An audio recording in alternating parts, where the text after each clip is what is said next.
तो चलिए दोस्तों, आज हम बताएंगे कि आप अगर एक सीएससी वेली हैं और आप अपना अर्निंग बढ़ाना चाहते हैं तो किस प्रकार से आप अर्निंग बढ़ा सकते हैं और आपको कौन कौन सी सर्विस में आपको काम करना है। तो चलिए हम बताते हैं कि आपको सीएससी में क्या क्या बेनिफिट मिलता है और आप कौन सी सर्विस में ज़्यादा काम करके अच्छा खासा कमाई कर सकते हैं। तो चलिए हम क्रोम ब्राउज़र पे आ जाते हैं। तो सबसे पहले हम दोस्तों, बहुत सारे वेली के मन में होता है कि हम आधार का सर्विस ले लेंगे। अगर कोई सीएससी वेली नया सीएससी वेली बनना चाहता है तो वो डायरेक्ट सोचते हैं कि हम आधार का सर्विस ले लेंगे तो उससे अच्छा खासा हम अर्निंग कर लेंगे। लेकिन ऐसा नहीं है दोस्तों, क्योंकि जब आप आधार सेंटर लेते हैं सबसे पहले तो आप सीएससी वेली बनेंगे। अगर आप सीएससी वेली बनते हैं तो तुरंत ही आपको जो भी पॉपुलर सर्विस है वो आपको नहीं दिया जाता है।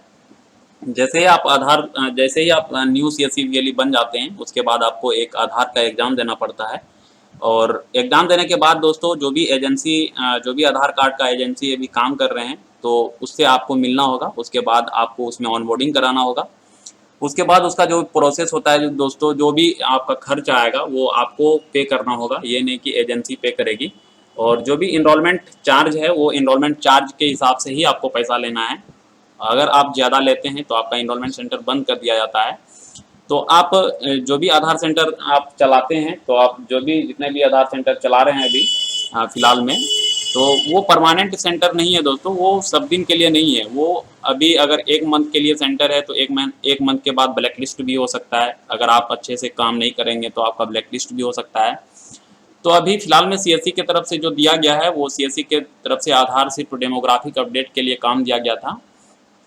और स्टेट गवर्नमेंट जो भी हर एक स्टेट में अलग अलग काम चल रहे हैं। तो अदर स्टेट में जैसे झारखंड में है, क्योंकि पंचायत भवन में उसको आधार सेंटर लगवाना था, क्योंकि बहुत सारे ऐसे व्यक्ति थे जिसका आधार कार्ड नहीं बना था और जिसका बायोमेट्रिक अपडेट नहीं हुआ था, जिस वजह से झारखंड सरकार हर एक पंचायत भवन में एक आधार सेंटर चालू करवाया था, जिसमें बहुत सारे पंचायत का बंद भी हो चुका है। और जो बंद हुआ है दोस्तों, वो आप जान सकते हैं कि आपका आधार सेंटर जैसे आप ओपन करते हैं तो आपको फर्स्ट कितना कॉस्ट पड़ता है।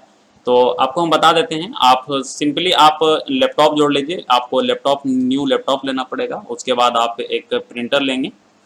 उसके बाद आप एक आधार मशीन लेंगे जो कि सीएससी के ई स्टोर के वेबसाइट पे आपको मिल जाएगा। तो वहाँ पे जो भी 40,000 के लगभग, आपको 45,000 के लगभग में आपको मशीन आएगा। तो ये सारे सर्विस आपको लेने से पहले आपको जो भी कॉस्ट पड़ेगा ये आपको कॉस्ट पड़ेगा और आपको पे करना होगा। उसके बाद अगर आपका ब्लैक लिस्ट हो जाता है तो वो आपका बिल्कुल जो भी पैसा है वो वेस्ट हो जाता है। तो आपको अपने से सोच लेना है, उसके बाद ही आप आधार सेंटर चालू करेंगे। अगर आप यूसीएल में काम करना चाहते हैं तो यूसीएल में क्या है कि आपको स्टैटिक आईपी आपके पास होना चाहिए। अगर आपके पास स्टैटिक आईपी है तो आप उसमें काम कर पाएंगे। तो यूसीएल के लिए आप सिंपली आप गूगल में सर्च करेंगे यूसीएल रजिस्ट्रेशन। तो आपके सामने में देखिए दोस्तों, ये सीएससी का ऑफिशियल वेबसाइट है और अभी यूसीएल रजिस्ट्रेशन हो रहा है। अगर आप यूसीएल सेंटर लेना चाहते हैं, आधार डेमोग्राफिक अपडेट सेंटर लेना चाहते हैं, तो आप यहाँ पे गूगल पे सर्च करेंगे और आपका जो भी इसका क्राइटेरिया है वो आपको क्राइटेरिया वो फॉलो करना पड़ेगा। अभी फ़िलहाल में ये आज मेंटेन में है, आप देख सकते हैं। ये जो भी है अंडर मेंटेनेंस में है। कम बैक सुन, मतलब जो भी है दोस्तों, ये कुछ दिन में ये ठीक हो जाएगा, क्योंकि अभी वेबसाइट ये रजिस्ट्रेशन चालू है इसका।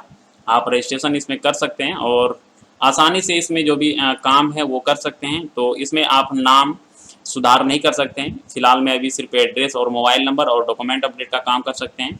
और अगर आपका अगर आपका डिजिटल सेवा पोर्टल में अच्छा ट्रांजैक्शन है तभी आप यूसीएल ले सकते हैं। अगर आप एक बैंक बीसी हैं, वो भी सीएससी से, तो आप यूसीएल ले सकते हैं। अगर आप बैंक बीसी नहीं है तो आपका यूसीएल रजिस्ट्रेशन करने में आपको परेशानी आ सकती है और आपका यूसीएल नहीं हो सकता है।